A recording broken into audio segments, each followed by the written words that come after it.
Much, Fred. And now I'm going to introduce to you Medea Benjamin.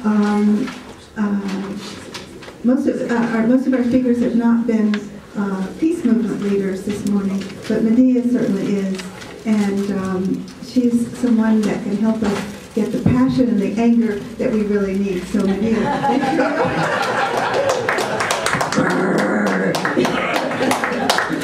Wow, well, I just want to say I really wanted to come here whether I was speaking here or not, because you all are leading the way in what we as a peace movement have to do. And just seeing the kind of panel you brought together, the groups you brought together, and that you're going to your state legislature, to me is the model of what we have to spread around the country. So thank you for what you're doing here. I see, when I look around at what's happening in this country, I'm just amazed that we don't have a huge mass movement all over the damn country. We have seen the most incredible movement of wealth from poor and middle class people to the upper class that we have seen in modern history. We saw it with the bailouts to the banks, and now we're seeing it in every single damn state around this country, where we're seeing our money going to tax breaks for the wealthy, tax breaks for corporations, and of course the damn wars. But what I see now is a fight back, and the fight back has to be united like this between the unions, between the anti-war movement, and I was really glad to see Casa de Maryland represented here, because it also has to be from the immigrant community. And when you see where the energy is coming, okay, the Tea Party got out in front of us because, excuse me, but the unions were not out there to say to people, hey, what's happening here? We have to get out and oppose what our government is doing. The unions were too close to the Democratic Party. The unions were too unwilling to step forward and say, damn that bailout to the banks. And so the Tea Party grabbed the initiative. Well, now the Tea Party is flailing. The Tea Party is starting to show all the problems that comes when a group comes together that really doesn't have a unified identity. And now is the time for us to step out there and grab back the energy and the initiative. When I was in Madison, I was just blown away by the kind of energy I saw there. Now, they haven't won yet, but they haven't lost yet either, because this battle is far from over. And we were just talking about where's the youth. The most exciting thing that I saw when I was in Madison is standing outside the Capitol one day and seeing this huge march of high school students. And it was all of a sudden like, here's the cavalry. Like they were the, armed on their white horses coming up, and they were marching up, hundreds of them, really determined. And the older folks like us just stood out there and wept while we saw them, because we thought, okay, here is what we need, the kind of youth energy, because this is what's happening around the country is an attack on our youth and an attack on our teachers. And imagine of all the people that should be bearing the brunt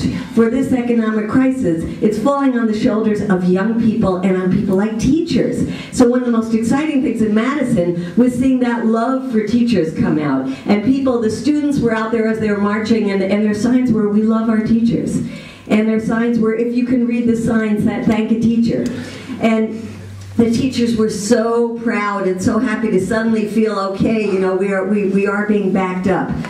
So that kind of support we need to give. Right now, if you look state by state, what we see is attacks on unions, attacks on teachers, attacks that are falling on the backs of people who are supposed to provide the public safety for us, like the firefighters, the police. And we see, and not only is this happening in Wisconsin, but it's happening all over the country. I just read that in Pennsylvania, they are cutting by half the funding for higher education. It's already so hard for young people to get a college education. They're going to try to make it harder and harder. So we have to have these alliances between students, between unions, and in the anti-war movement and the immigrant movement. And so when I look around and I see, where is that energy? We still have a lot of work to do to make the unions understand that the anti-war movement is absolutely essential essential to their struggle. I know that there are people who are on the forefront, like the ones we had here and like Gino here today. But I also remember when we were building a national coalition around the One Nation Working Together, if you remember that, we had knockdown, drag-out fights with union people to say, put the anti-war message right up front and center, and they would not do it. And behind the scenes, we had people like Vangelis from NAACP people saying, put the anti-war message right up front and center. The entire black community hates these damn wars. It might be Obama's wars now, but the black communities, it's not like these wars. And the union people at the top of the AFL-CIO said, we have a lot of jobs in the defense industry. We don't want to ruffle those feathers. And we also, and then what the unspoken was, is we don't want to come out against the Obama administration. And so we still have a lot of work to do within that anti-war movement. But as Fred just said, the union movement needs the anti-war movement as well. The union movement cannot fight this massive fight that we see right now in front of us alone. And so I think when we talk about what are our key messages have to be tax the rich, tax the corporations, and it's very exciting to see a new movement springing about tax the corporations. Everywhere I've gone in the last month, people are doing the same thing. Raise your hand if you have $1 in your pocket. Raise your hand if you have $1 in your pocket. Then you have paid more taxes than the Bank of America has paid. And it's not just Bank of America, it's a lot of these massive corporations. And people are starting to get it, and we're starting to have sit-ins in Bank of America's, a new group called Uncut that started over in England is now doing it here. So that message, the corporations are not being taxed enough despite what you might hear or others might hear on Fox News. Tax the rich. And then the third one has to always be in there, which is end the damn wars, cut the Pentagon's budget. It has to be hand in hand, that message. And so as we go forward and we have yet another war on our hand, and somebody mentioned Libya, I must say, how come there wasn't an outcry in the beginning of saying we can't afford another war? And you know what? We can't afford another war.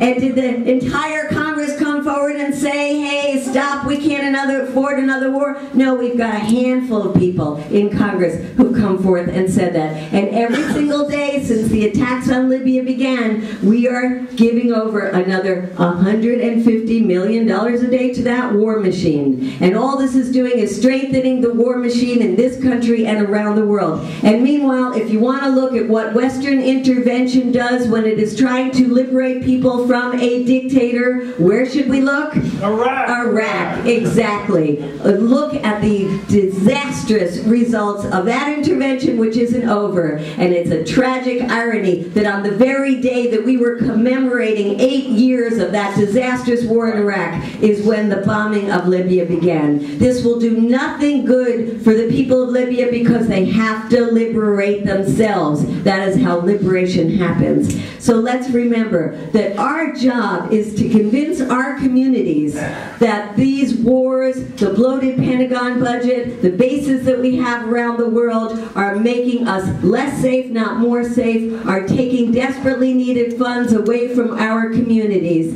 and that the work that you're doing here is absolutely essential to give a model around the country of the kind of coalitions we have to build. And the last thing I want to say is that you're also perfectly positioned to send a huge message to this country because the U.S. Conference of Mayors is meeting in your state, in Baltimore, on June 17th to 21st. And we have time right now, between now and June 17th, to build a big movement. We are working with people around this country to get resolutions passed in their cities, in their city councils, and like you're doing at your state level, to say bring our war dollars home. And when the mayors are meeting here in Baltimore, we already have the head of the Mayor's Conference, which is Antonio Villaraigosa from Los Angeles, who is right on board with us, already in favor of a resolution. He wants to see hundreds of other mayors who have passed those resolutions by the time the U.S. mayors meet. And we should have a mass outpouring of people from all all over this state and beyond at the time that the mayor's conference is meeting to say, we are all here to stand with our mayors who are standing with us to say our communities need those funds for everything from health care to unemployment benefits to disability benefits. We need that money at home, not being spent in wars we should never have gotten into in the first place. Let's keep doing what you're doing, and let's get out to Baltimore on June 17th. Thank you.